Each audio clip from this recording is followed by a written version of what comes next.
اچھا، آج ایک اور معاملہ بھی سامنے آیا ہے۔ سپریم کورٹ کے ایک بینچ میں دو معزز جج صاحبان شامل تھے، جسٹس قاضی فائز عیسیٰ اور جسٹس یحییٰ آفریدی، اور انہوں نے کہا ہے کہ جو رجسٹرار ہیں سپریم کورٹ کے، وہ ایک کیس جو ہے وہ دوسرے بینچ میں لگا دے تو شفافیت کیسے ہوگی؟ لگتا ہے کہ ایک رجسٹرار میرے جیسے جج سے بھی زیادہ طاقتور ہے۔ کیا میں فون کر کے رجسٹرار سے کہہ سکتا ہوں کہ فلاں کیس فلاں بینچ میں لگا دیں؟ اور پھر رجسٹرار صاحب سے پوچھا گیا کہ آپ یہ سب کیوں کرتے ہیں، تو انہوں نے بتایا جی کہ ہم جو ہے وہ جو بھی کرتے ہیں تو پھر وہ چیف جسٹس صاحب سے منظوری لے کے کرتے ہیں، اور معاملہ جو ہے وہ کافی آگے تک چلا گیا ہے، اور اس میں جو ججز کا حلف نامہ ہے اور ضابطہ اخلاق ہے اس کا بھی ذکر کیا جسٹس قاضی فائز عیسیٰ صاحب نے۔ ایسا لگ رہا ہے کہ جج صاحبان جو ہیں سپریم کورٹ کے، وہ جو کچھ ایڈمنسٹریٹو معاملات ہیں اس میں سے ان کا خیال ہے کہ کوئی اس میں جان بوجھ کے بینچ کو تبدیل کر دیا جاتا ہے۔ ایسا لگتا ہے کہ تقسیم بڑھ رہی ہے سپریم کورٹ کے ججز میں، اور یہ اتنی کھل کے سامنے آئی ہے، یہ پہلے 90s میں سامنے آئی تھی اور اب دوبارہ سامنے آ رہی ہے۔ تو ناصرہ جاوید اقبال صاحبہ، آپ بھی جج رہ چکی ہیں، یہ جو سپریم کورٹ کے دو معزز جج صاحبان نے شکایت کی ہے کہ ان سے پوچھے بغیر ہی ان کا بینچ تبدیل ہو جاتا ہے، تو آپ بھی جج رہی ہیں، یہ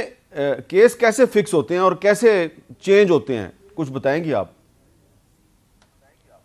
اصل میں تو یہ جو ہے اختیار ہے چیف جسٹس کا کہ وہ بینچز کانسٹیٹیوٹ کرے، اور کیسز کی مارکنگ جو ہے وہ تو رجسٹری سے ہو جاتی ہے، لیکن اگر چیف جسٹس خود مارک کرنا چاہیں تو ان کے پاس یہ اختیار ہے۔ اور اس پہ میں سمجھتی ہوں کہ ایک پرانی روایت ہے کہ جو جج حضرات ہیں وہ اپنی ججمنٹس کے ذریعے بولتے ہیں، اور آپس میں اس طرح تبادلہ خیال کرنا یا تنقید کرنی اپنے افسران عدالت پر، یہ کچھ مناسب لگتا نہیں۔ لیکن اب یہ شروع ہو گیا، ایک روایت شروع ہو گئی ہے کہ ججوں پہ تنقید کرتی ہیں پارٹیاں، تو ججوں نے بھی خود اپنے اوپر تنقید کرنی شروع کی ہے۔ یہ کوئی اچھی روایت نہیں ہے، اور میرا خیال ہے اس سے اجتناب کرنا ضروری ہے، اور جوڈیشل پروسیجر کے جو ہے نا طور طریقے سپریم کورٹ میں، اس میں جوڈیشل ریفارم لانے کی ضرورت ہے۔ علی ظفر صاحب، یہ ہم دیکھ رہے ہیں کہ سپریم کورٹ کے ججز میں تقسیم جو ہے وہ بالکل واضح ہے، آپ اس سے آپ انکار نہیں کر سکتے۔ 9 ممبر بینچ جو ہے وہ جو ٹوٹا ہے اس کی آپ نے ایک انٹرپریٹیشن کی ہے، لیکن بہت سے لوگوں کی انٹرپریٹیشن یہ ہے کہ ججز آپس میں تقسیم ہے۔ اور یہ جو آج ہوا ہے، جو جسٹس قاضی فائز عیسیٰ صاحب نے جو ریمارکس دیے ہیں رجسٹرار کے بارے میں، اور پھر انہوں نے ججز کے حلف کے بارے میں بات کی، تو واضح طور پہ لگ رہا ہے کہ جج تقسیم ہوئے ہیں۔ تو اس کا آپ نہیں سمجھتے کہ ایک بہت ہی پاکستان میں آئین اور قانون کی بالادستی کا ذمہ دار ادارہ جو ہے اس کی ساکھ کو نقصان پہنچ رہا ہے؟ جی بالکل، یقینی طور پہ اگر ایسی بات سامنے بار بار آ رہی ہے تو اس میں کوئی شک نہیں ہے کہ جو انسٹیٹیوشن ہے اس کو نقصان پہنچتا ہے۔ لیکن آپ کو حامد میر صاحب، میرا جو تھوڑا علم ہے اس کے بارے میں ذکر کروں کہ جو چیف جسٹس جب بنتے ہیں، آپ نیچے سے شروع کرتے ہیں، پھر آپ آہستہ آہستہ سپریم کورٹ آتے ہیں، اس کے بعد آپ فائنلی چیف جسٹس بن جاتے ہیں، تو آپ کے پاس بیسیکلی دو بڑے اختیارات ہوتے ہیں۔ ایک یہ اختیار ہے آپ کے پاس کہ آپ بینچز بنائیں،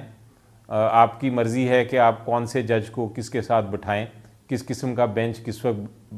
بٹھائیں، کس کیس میں بٹھائیں۔ اور دوسرا ان ججز کو،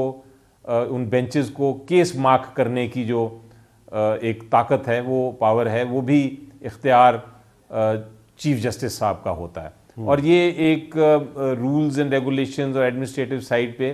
یہ چلتا آ رہا ہے جب کا سپریم کورٹ بنا ہے۔ تو یہ اختیار چیف جسٹسز نے کئی صحیح استعمال کیا، کئی انہیں غلط استعمال کیا، اس پہ آبجیکشنز ہوتی نہیں، لیکن یہ ایڈمنسٹریٹو سائڈ پہ ہمیشہ ان کی سلوشن، ان کا حل ڈھونڈا گیا۔ اب اگر آپ یہ لے لیں گے اختیار چیف جسٹس صاحب سے کہ وہ کون سا بینچ بنا سکتے ہیں یا کون سا کیس فکس کر سکتے ہیں، تو پھر اس کا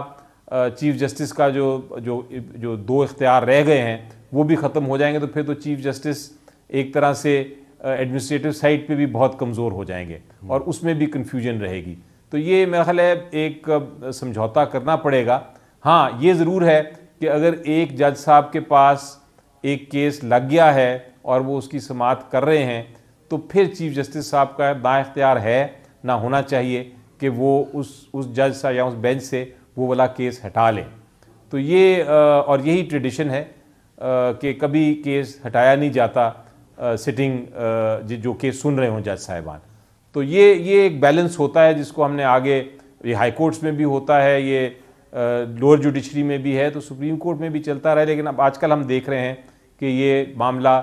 ابھر کے باہر آ رہا ہے اور یہ کنٹروورشل ہوتا جا رہا ہے. تو امید یہی ہے کہ کوئی رولز اینڈ ریگولیشنز پہ مزید بنائے جائیں گے تاکہ یہ شک و شبہات یا یہ جو کانفلکٹس ہیں انٹرنل یہ بھی ختم ہوں. ایک اس کی آپشن یہ بھی ہے کہ آپ فکسیشن آف کیسز جو ہیں جیسے ہائی کورٹ میں ہوتا ہے کہ وہ ایک آٹومیٹک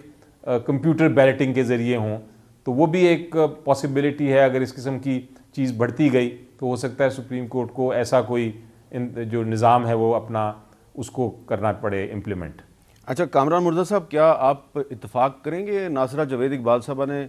بڑی سمپل لیکن بڑی گہری بات کی ہے کہ ججز کو اپنے فیصلوں کے ذریعے بولنا چاہیے, اس طرح ایک دوسرے جو جوڈیشل افسران ہیں اور اپنے ہی ساتھی ججز ہیں ان کے بارے میں اس طرح ریمارکس نہیں دینے چاہیے؟ نہیں, بالکل نہیں دینے چاہیے, اور اس طرح کے ریمارکس دینے سے دونوں کے بارے میں امیج خراب ہو جاتا ہے, جو ریمارکس دے رہا ہے اور جس کے بارے میں ریمارکس دیے گئے ہیں. اب یہ تھوڑا سا واقعہ شاید کیونکہ یہ علم میں آیا ہے, اس میں اچانک جو ہے بینچوں کی فارمیشن چینج ہوئی ہے, اور ہوتا یہ ہے کہ وہ بھی غلط ہے, وہ بھی غلط ہے, وہ اس طرح سے ہوا نہیں کرتا. آپ کو جب رات کل کیس لگے ہوئے ہیں, رات کو مخصوص فائلیں اس بینچ کی دے دی جاتی ہیں اور آپ کو پتہ ہوتا ہے کہ آپ کے ساتھ کون بیٹھے گا, اور اس حساب سے آپ اپنی تیاری کر کے آتے ہیں, یا بعض اوقات طے کر لیتے ہیں کہ اتنے کیس آپ نے تیار کرنے, اتنے میں نے تیار کرنے, کیونکہ ہم سے بہتر پڑھ کے آئے ہوتے ہیں ججز.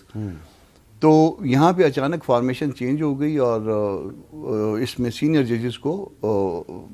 دو جگہ پہ ان کو